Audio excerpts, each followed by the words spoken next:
Henry, who was the son of Medi, who was the daughter of Agnes, who was the daughter of James and Hannah Gardner, tells the following. In those days, for Sunday clothes, all boys wore short pants just below their knee until they were about 15 years of age. These pants required long black stockings and shoes that laced up the front. These, with a white shirt, completed our Sunday outfit. In 1917, my folks built a brick home in Newdale, this town having been incorporated in the year 1914 by Uncle Sam and Fred Schwendeman. Our home was large and had a baptismal font in the basement. All the children in the ward were baptized in it as they became of age.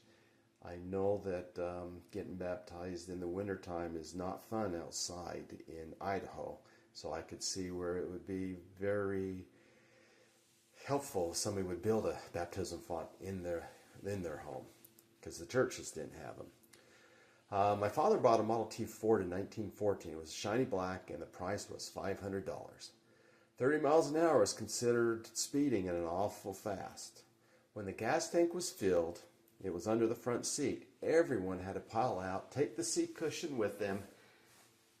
When the engine was started with a crank out in front. The younger generation will never know what they miss having not cranked a Model T Ford engine in cold weather or changed an old clincher tire in the hot summer. Don Mace was a prisoner of war.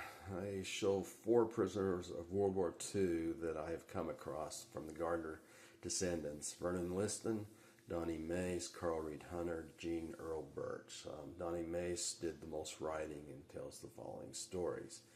He was the son of Laura, who was the son of Frederick, who was the son of James and Hannah. He tells the following. I have condensed it some. He was doing his overseas duty in the Philippines when the Japanese bombed Pearl Harbor. When they were first attacked at Corregidor, he had hit in a culvert. A bomb hit the near end where he was knocked him to the other end. Then the bomb hit the near end and knocked him back to the other end where he started. When the bombing was over, the Japanese gathered up all the soldiers as prisoners. They were loaded onto a ship, crammed in so tight there was standing room only, and were taken to a prisoner camp in Japan. Don was one of those in the death march to prison camp in Luzon. Then he was transferred to Kyoka. They were put to work in the coal mines. They did not dare look up or stop for a minute, or they were beaten or got a bayonet in the back. One fellow was sent to the dynamite shack for supplies and got lost in the tunnels. They found him and accused him of trying to run away. They beat him to death. Don was a dynamite carrier also, but he knew the tunnels pretty well and so never got lost.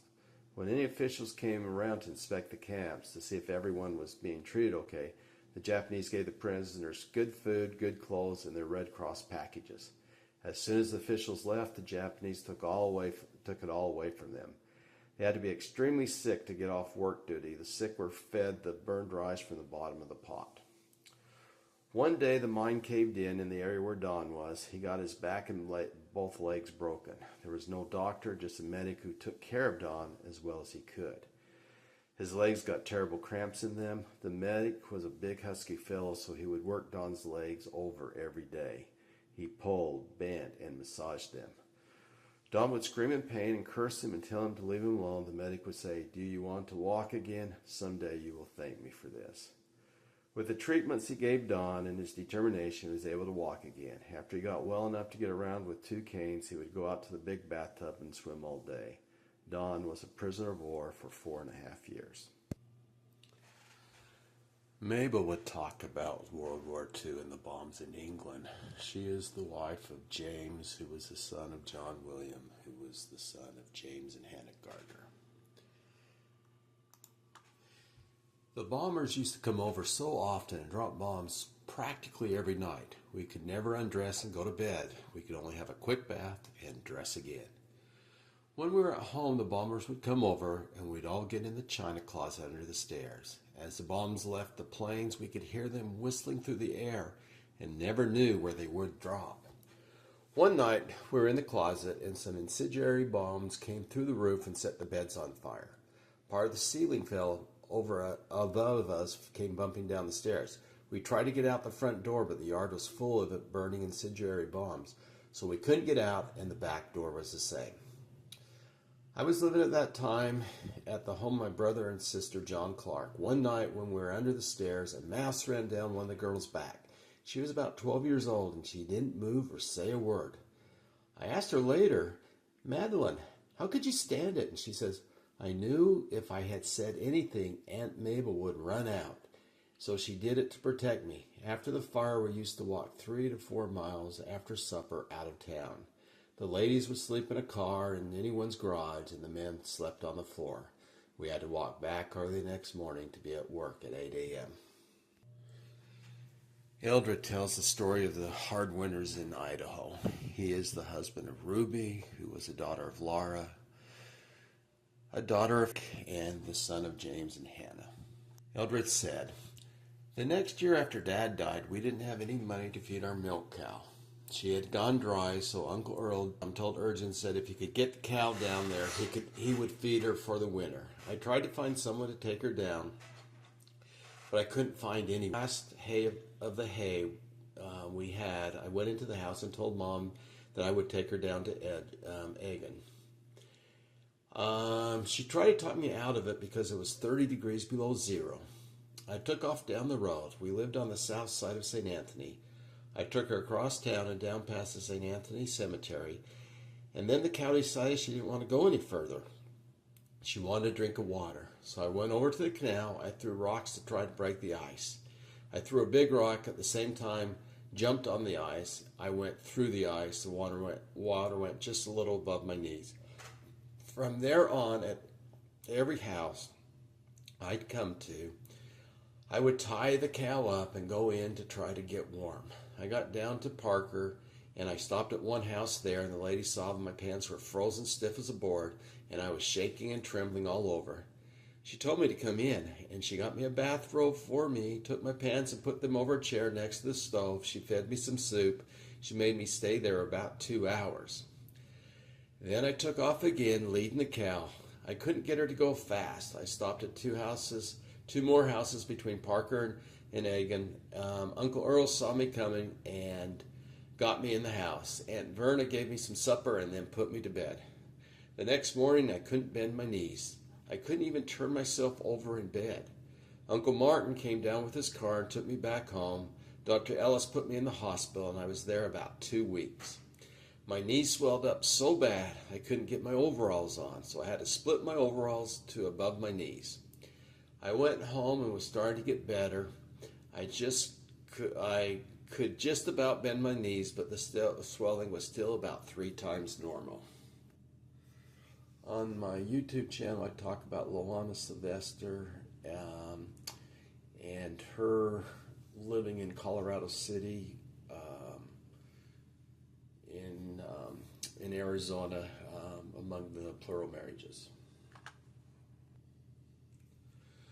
Don Fisher, who's the husband of Colleen Roadhouse, daughter of Eleanor, and who was the daughter of Brigham Edward Gardner. His story is told in one of those Reader Digest true stories, and I would like to tell a brief counting of that story. And it goes as follows. He was coming to Glory Bowl, the most dangerous stretch of a road run in an area that is prone to avalanches. He stopped to look at the area to make sure it was safe to pass. As he thought it was, an avalanche suddenly came down on his plow. The strong slide of snow pushed it within 60 feet of the avalanche path and buried it with him trapped inside. He looked at the downhill side of it and found the front bumper and the lug nuts of Don's plow, realizing he was inside. He dug down to find the door frame and got oriented to start digging down the passenger side window, but the snow was packed in tight. As he dug out Don's right hand, it came out and shook his hand. He tried to get faster to get Don's head uncovered, afraid hypothermia would beat him. Chuck had uncovered Don's face from the snow by the time Ernie and Russ arrived. He was conscious, but was out of it because he couldn't say much. His color was gray and his eyes were glassy. Then when Oakley arrived, he was howling to get something like a short shovel. He only had a 3-pound coffee can, which he tossed to them. They noticed that Don had a little room so he could breathe, and his body heat melted the snow away from him enough for him to have a little oxygen. Tucker stated, "It had been 4 hours since Don was buried in the snow, and we had to dig him down to his ankles before we could get him out. Once your body temperature is 80 degrees, recovery is a lot harder," Belden stated. As they got down out, he was immediately loaded into the ambulance. His body temperature had dropped below 85 degrees, and the rewarming process began immediately. He was taken to St. John's Hospital. Dr. Brett Blue knew he was in a severe state of hypothermia, and he thought he would have problems after, including a cardiac arrest. Well, Don did recover. I believe it was a couple weeks, and then he was back again doing his snow plowing. But anyway, the story can be found in Reader's Digest. I'm not sure what year or issue. My last story is about Leslie Albert Gardner, who was the son of Brigham and Eleanor Gardner. During the early years of their marriage, Esther's younger brothers often stayed with them. Her brother Leslie married Florence Marie Beasley, and they lived in Vernon Christensen's home adjacent to the family farm while working for Wren. Esther and Florence took Tom and Leva for a walk to the field where Les was working. He had finished his day's work, put Tom and Leva on the horse, and headed for the house when it started raining and an electrical storm approached. Les left everyone in the cellar and returned to take the team to the corrals. The storm ended, but Les had only gone a few yards when the cellar, where he stopped to let down a wire gate, when lightning struck him dead. He was carried back to the cellar until help could come, but all efforts to revive him were futile. Anyway, there's there's newspaper articles and other people that talked about him being hit, but